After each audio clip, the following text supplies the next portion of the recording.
Hello YouTube, this is Mr. Hanson broadcasting from my basement in April of 2020, talking about your assignments for the week of April 27th to May 1st, and those will be due on May 4th. You should be receiving these in your Google Classroom within your email, and I just wanted to double check and make sure that you are looking at the correct stuff here. Before we go through the paperwork and my analysis, please make sure you listen to these chapters. The individual who I feel did a great job explaining this is a person named Daniel Roberts. I'm using his video because there's no reason to reinvent the wheel. That's an idiom where he basically says if something has already been created and it's created good enough, there's no reason to spend a bunch of time and energy creating the same thing. So please make sure you're listening to chapters 5 and 6 from Daniel Roberts. That is in your document right here. And also there's an analysis of those chapters, which will be very helpful from this English professor. And this person put a lot of time, effort, and energy into this. Her name is Miss Murdoch. She did a great job with that as well. That link is there. I'm just going to kind of jump through this. You can see it's way higher in quality than just my explanation where we're looking at the pages. My explanation's still helpful, don't get me wrong, but she spent hours going through the documentation here, or not the documentation, but the chapters here and explaining what was happening with that. So please make sure that you are listening to the story as well as possibly reading it if you have the book. And please check out the analysis page as well. Those will all be in the assignment portion. All right, so let's just dive right in to chapter 5 and chapter 6 and the highlighted areas, among other things. I'm going to switch my camera over to the boom stand so we can get started with this. And remember, this is a one-take wonder video, so when I make a mistake or pause, just bear with me and we'll pick it up from there. So if you recall, in chapters 4 and 3, we had a lot of action. Johnny ends up killing one of the Socs in chapter 3, and then in chapter 4, they decide to run away, and they decide to run away to a church in the country in Oklahoma. And chapter 5 starts with a soliloquy where Ponyboy is talking about how he wishes he was still back at home. And you can check that one out, of course, if you have the book with you. And as we go ahead, we find out there is an allusion to Gone with the Wind, which means a reference to a very famous novel called Gone with the Wind, which is about the South during the Civil War. I highly suggest you check it out if you get a chance. And then Ponyboy and Johnny decide to cut their hair. And they talk about their hair being their pride, the one thing that they were proud of. They couldn't have Corvairs or Madras shirts, but they could have hair. And they ended up deciding to change their identity a little bit by cutting their hair, and they were going to bleach Ponyboys as well. Then it talks a little bit about how they were spending their time. The next 4 or 5 days were the longest days I've ever spent in my life because they're hiding out in a church in the middle of nowhere. We've had to practice what I call physical distancing, what the main was also known as social distancing. And it's hard to just stay by yourself, even if you're at your own house for a long time. So these guys are hiding out in the middle of nowhere, which would probably be even more challenging. And one morning they wake up and Ponyboy recites this poem, which is a very famous poem by Robert Frost. I'm going to read it to you right here. Think about this last line, nothing gold can stay, and what deeper meaning may be in that line itself. Nature's first green is gold, her hardest hue to hold. Her early leaf's a flower, but only so an hour. Then leaf subsides to leaf, so Eden sank to grief. So dawn goes down to day, nothing gold can stay. That poem comes up later in the book. Think about that and what's going on with it. Now, they mentioned that they were careful with their cigarettes, and if the old church ever caught fire, there'd be no stopping it. That's a very good example of foreshadowing. Foreshadowing is a term that means early in the book, something is referenced that will probably happen later in the book. Okay. Dolly shows up, got a Kansas stick Johnny cake. Johnny tosses in the whole pack. Fuzz, by the fuzz, they mean the police. Won't be looking for them, so they decide to go into town. and get some food. Soda Pop writes him a letter saying that they miss him. By they, I mean the whole gang misses them. They don't just miss Ponyboy, they miss Johnny and Ponyboy. Then we find out more about what's going on around town. The Socs and us are having all-out warfare all over the city. That kid you killed had plenty of friends all over town. It's Soc against Grease. And Dally says he started carrying a heater, which means he's carrying a gun. That may be an example of foreshadowing as well. But it sure does help a bluff. He says he's not trying to get picked up for murder. And moving ahead from there, we find out that they have a spy for the Greasers, and it's Cherry. If you remember Cherry, she was in the earlier chapters where Johnny was talking to her. Not Johnny, sorry, where Ponyboy was talking to her, and he kind of liked her, from what I could gather from the text. This is kind of interesting. Chapter 6 starts. They are eating at the Dairy Queen, sitting in the car, just trying to have some food other than just the not junk food, but other than just the boxed food they got from the grocery store. Here's an interesting sequence of lines. Man, next time I want a broad, I'll pick up one of my own kind. Broad is kind of a negative term for a girl. And then later on, that helps Ponyboy think of the time when the Soc is talking to him saying, next time you want a broad, pick up your own kind. So there you go. Interesting there. And they talk about how this conflict is supposedly Cherry Valance's fault. Think about that. Is this really her fault for going to a movie and deciding to walk home with the Socs? I don't know. Think about that. Something to consider. Johnny decides he's going to go back and turn himself in. And he thinks he can get let off easy with self-defense.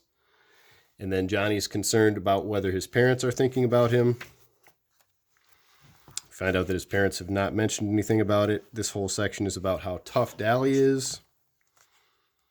And Dally is trying to talk to Johnny and let him know that he shouldn't turn himself in because he might have to go to jail.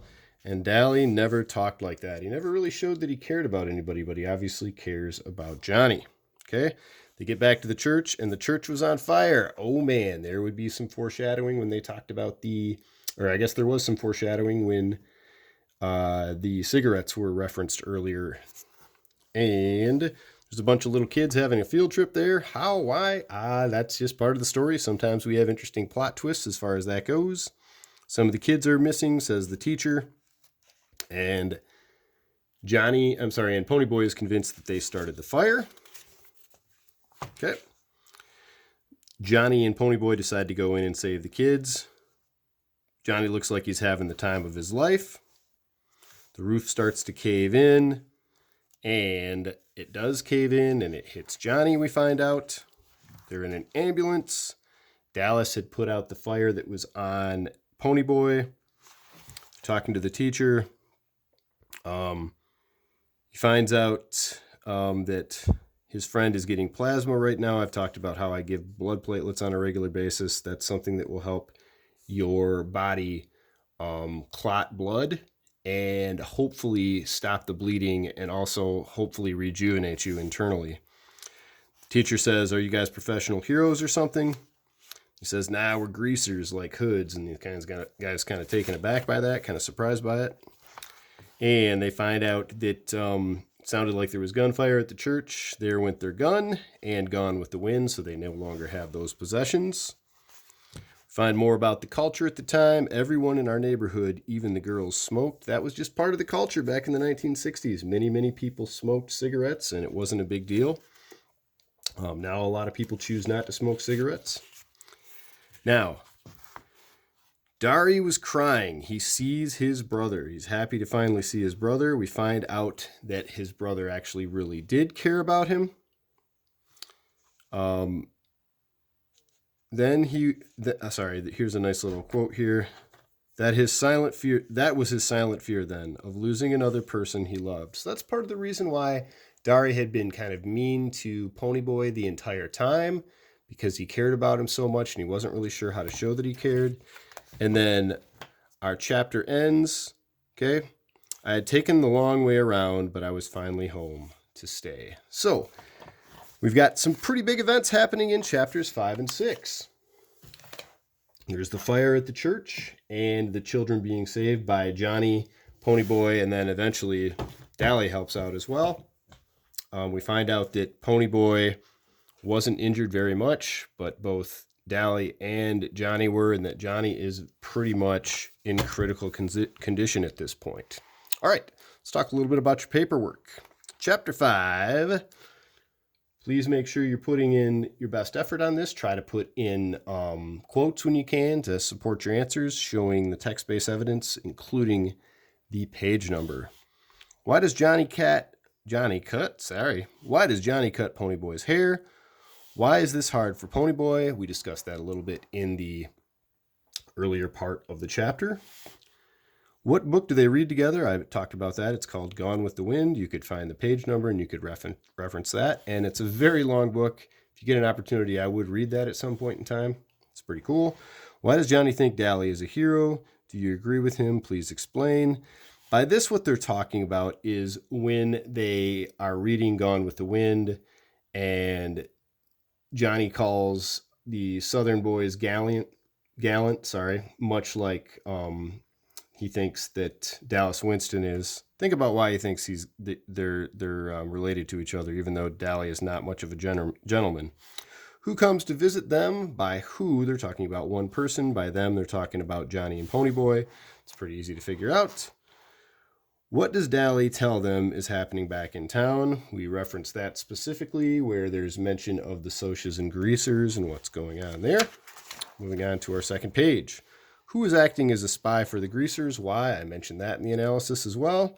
Based on the supplies Johnny gets at the store, what can you conclude about Johnny? Think about some of the things that he bought and go through that and decide what you think about Johnny himself. Being the food, being some of the other things, you'll notice that he didn't buy scissors even though he had planned to cut their hair. Do you think crying helped the boys or made them weaker? Why? That's for you to decide. Do you think Johnny or Ponyboy will ever be able to go home again? Well, they kind of sort of ended up going home in chapter 6, so that's an easy one to explain. What is a heater? Why does Dally have one? I explained that in the analysis as well. Okay. Chapter 6, we talked a little bit about this momentarily. Do you think this whole situation is Cherry's fault? Please explain your answer. And I have to say that it is 100%, in my opinion, not her fault. She is allowed to go to a movie if she wants to and walk home with whomever she would like to. If the boys don't like it, that's their problem. But you can write down what you feel is appropriate. That's just my 2 cents on that question. What does Johnny announce they are going to do? Why? That is in reference to when they are at the Dairy Queen eating. He decides that he is going to do a certain thing that is a very big decision, and it has something to do with whether or not he is going to go to the police or not. What happens with the church? Super easy answer there. Please cite some text-based evidence on that one if you can, because it's a really easy one to cite. You can find the page number pretty easily. You can find a quote pretty easily. Why doesn't Dally want Johnny to turn himself in? We talked a little bit about that in the discussion as well, or I talked about it, I should say. Why did Johnny and Ponyboy try to save the children? You can infer something pretty easily as to why they decided to do that. And moving ahead, why wouldn't Dally go into the church for the kids, but he did go in for Johnny? Think about that right there. Wow. So here's a guy who doesn't really care about these little kids who are innocent, but he does care about his friend who is trying to save those kids. Would you say Ponyboy and Johnny are heroes? Please explain your answer. Definitely think about that. They could be considered heroes because they saved the kids, but they could also be just correcting their own mistake because they most likely started the fire, or maybe Dallas did. How have Johnny's parents reacted to his running away? We mentioned that specifically when I was going through things. What does Dari do when he sees Ponyboy in the hospital? I mentioned that at the end of the chapter as well. And what is Dari's silent fear? I mentioned that and explain it as well. So guys, those are the, we got one other page. Holy schmolies, here we go. What does Ponyboy finally realize about Dari? And I think I mentioned that specifically, that Dari really cares about him and he just doesn't want to lose another family member the same way he lost his mom and dad. Why is it so hard for Dari to show Ponyboy he cares about him in a way Ponyboy understands? Think about that. Sometimes you'll meet some people who have a hard time explaining their emotions. Why has Dari been so hard on Ponyboy in the past? All these questions have similar answers if you ask me, or there are related answers.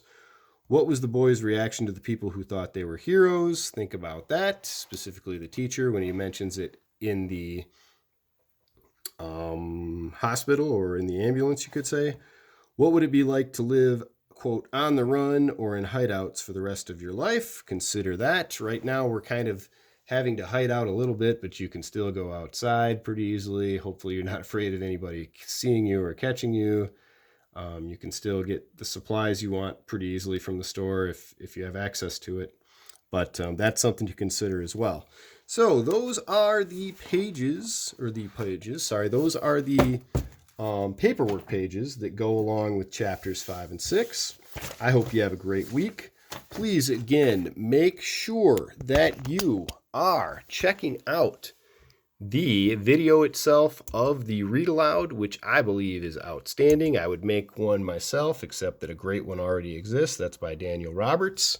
And please make sure you are checking out the analysis by the English professor. This is Miss Murdoch.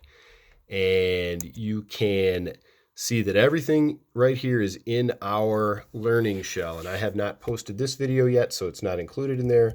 But you've got these other things to do. There's IXL for at least 30 minutes. There are the 2 chapters. There's the paperwork that goes with the chapters. And then there's vocabulary.com.